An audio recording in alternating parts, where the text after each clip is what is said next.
S obzirom da mnogi vole da uzgajaju i konzumiraju krompir, pogotovo onaj mladi, podijeliti ćemo sa vama savjete kako da tokom ove sezone na jednostavan način ponovo uzgojite još jedan ciklus mladog krompira. Proizvodnja mladog krompira ima višestruki značaj, pogotovo je to važno u plodoredu. Ranom proizvodnjom krompira se mogu ostvariti 2 žetve godišnje. Intenzivno je korištenje zemljišta i sistema za navodnjavanje. Kako bi izbjegli različite nepogode poput hladnoće i mraza, mi smo se u proljeće odlučili za uzgoj krompira u vrećama. Drugi razlog je to što smo prošle godine isprobali ovakav način uzgoja i oduševio nas je. Zato ćemo i sada da to uradimo i uzgojimo mladi krompir prije prvog mraza. Prošle godine smo koristili obične vreće u kojima se inače skladišti krompir, dok ove godine smo odlučili isprobati vreće za uzgoj koje su nam poslali naši prijatelji iz kompanije Home Garden.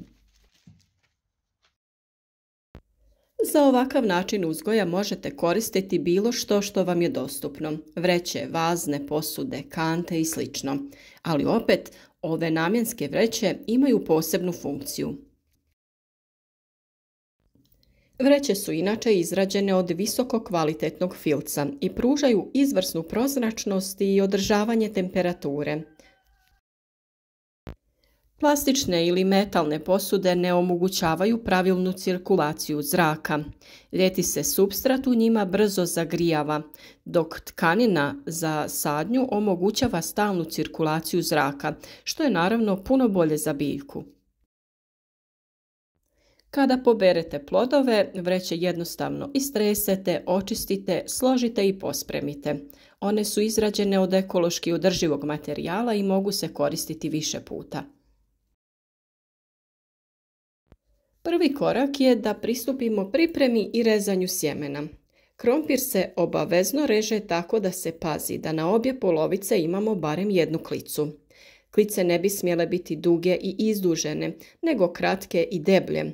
Njihova dužina je od 3 do 5 mm. Nakon rezanja rane na krompiru umačemo u pepeo nastao sagorijevanjem drveta. O tome smo govorili u posebnom video savjetu. Krompiru pepeo služi kao zaštita od štetnika i bolesti, ali i kao hranjivo.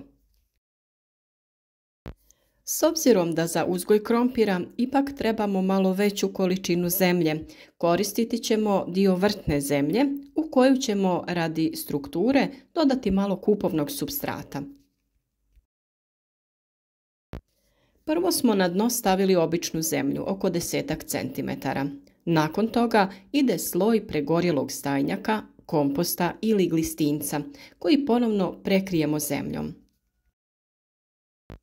Ukoliko vam ništa od toga nije dostupno, na tržištu imate dostupna razna peletirana organska hranjiva. Mi smo koristili kvalitetno i hranjivima bogato organsko hranjivo, koje će krompiru odlično odgovarati. Na to smo dodali još jedan sloj vrtne zemlje. Rahlost u tom donjem sloju postižemo sa hranjivima i humusom. Nakon toga dodajemo sjeme krompira i na njega stavljamo supstrat kako bi dobili što ljepše i krupnije plodove. Možete koristiti obični supstrat za sadnju biljaka, a možete koristiti i onaj sa kokosovim vlaknima kako bi se bolje zadržavala vlaga.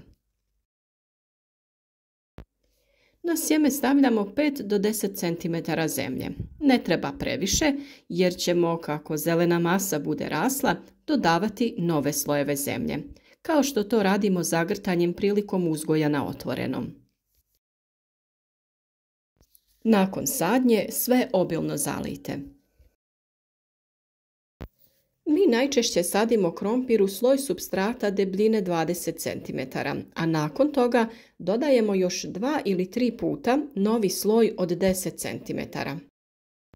Ovakav način uzgoja krompiru veoma odgovara i s vremenom će se prostor u vreći popunjavati krupnim i pravilno oblikovanim gomoljima krompira. Mi ćemo naše vreće držati u plasteniku, ali se one jednako tako mogu zaštititi sa malčem od slame, prekrivanjem najlonima ili agrilom.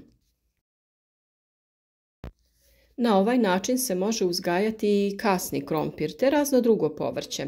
Nama se posebno svidjelo uzgajati mrkvu i korijenasto povrće. U ovoj rahloj zemlji plodovi su bili krupni, lijepo oblikovani i zdravi. Rani krompir je umjerenih zahtjeva prema temperaturi. Nadzemna vegetativna masa može podnijeti snižene temperature od -1 do -1,5 u kratkom vremenskom periodu. Kasni proljetni mrazevi -2 i niže temperature u dužem periodu mogu uništiti tek iznikle mlade biljke, što predstavlja prepreku u proizvodnji mladog krompira. Stablo i listovi se mogu ponovo pojaviti iz još neproraslih ili sekundarnih okaca, ako su sađene dovoljno krupne krtole. Međutim, u tom slučaju mladi krompir pristiže za berbu za 7 do 10 dana kasnije. Klijanje krtola počinje već na temperaturi od 3 do 5 stepeni Celzijusa, mada pravog porasta praktično još uvijek nema. Biološki minimum za uspješno klijanje i nicanje je na temperaturi zemljišta od 7 do 10 stepeni Celzijusa, a optimum je znatno viši i iznosi 20 stepeni Celzijusa. Ovim temperaturama možete se voditi i pri uzgoju mladog ranog krompira na otvorenom. Postupak sadnje je skoro isti, koristimo sve ovo što smo koristili u našim vrećama.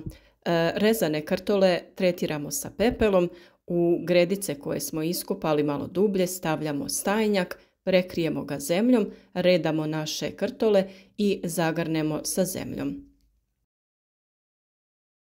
Sadnjom naklijalih krtola krompira, što je posebno karakteristično za ranu proizvodnju, nicanje je pri istim uslovima za 6 do 10 dana ranije. Naklijavanje krompira je bila tema jednog od prethodnih videa, pa se tamo možete informirati o tom vrlo važnom koraku. Razvoj korijenovog sistema potiče se na temperaturi zemljišta iznad 7 stepeni Celzijusa. Važno je da se krompir što prije i što bolje ukorijeni, jer je to pretpostavka intenzivnog rasta nadzemnog vegetativnog dijela.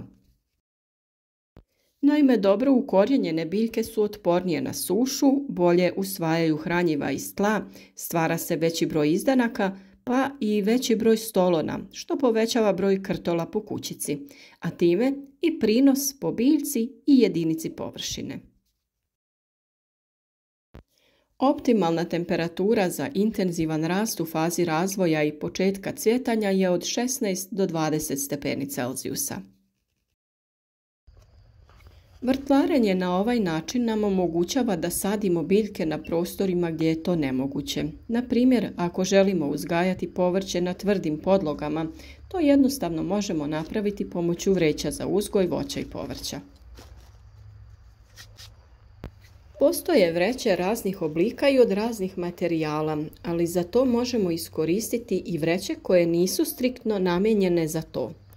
Uloga vreće je da drži određenu količinu supstrata na jednom mjestu i da se u tom prostoru razvije korijenov sistem biljke. Kada naš krompir izraste i stabljika postane nestabilna, dodati ćemo zemlje oko nje. To će uzrokovati formiranje novih gomolja u gornjim slojevima supstrata, pa svakim sljedećim dodavanjem supstrata povećati ćemo i prostor za stvaranje plodova. Zbog veoma plodnog tla i bez korova, uz optimalne količine vlage, krompir brzo napreduje, a stabljika nezaustavljivo raste. Iz tog razloga stabljiku treba držati pod kontrolom. Ne trebamo dopustiti da izraste visoko da bi nakon toga pala na tlo. Mi stabljike na krompiru u tom slučaju skraćujemo na visinu oko 40 cm. Na ovoj visini stvara se grm sa izdancima iz kojih već za nekoliko dana rastu nove mlade grane sa novim listovima. Ovaj zahvat radimo nakon što prođe cvjetanje krompira.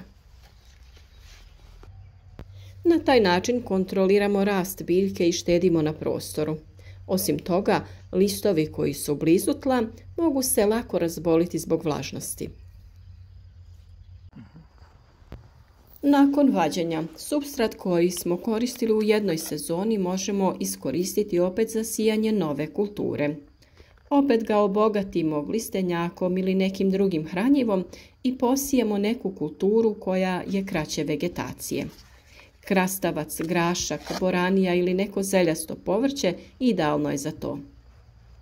Pored gomoljastih biljaka u vrećama uzgajamo i paradajz, papriku, ali i krastavac, dinje i lubenice. Nadamo se da vam je zanimljiv ovaj način uzgoja i da će vam biti koristan. Ostanite s nama u narednom periodu, zajedno krenimo sa uzgojem i berimo obilje zdravih plodova. Naš rad podržite sa like, podijelite video sa prijateljima i pišite nam da li ste isprobali ovaj način uzgoja i koliko je bio uspješan.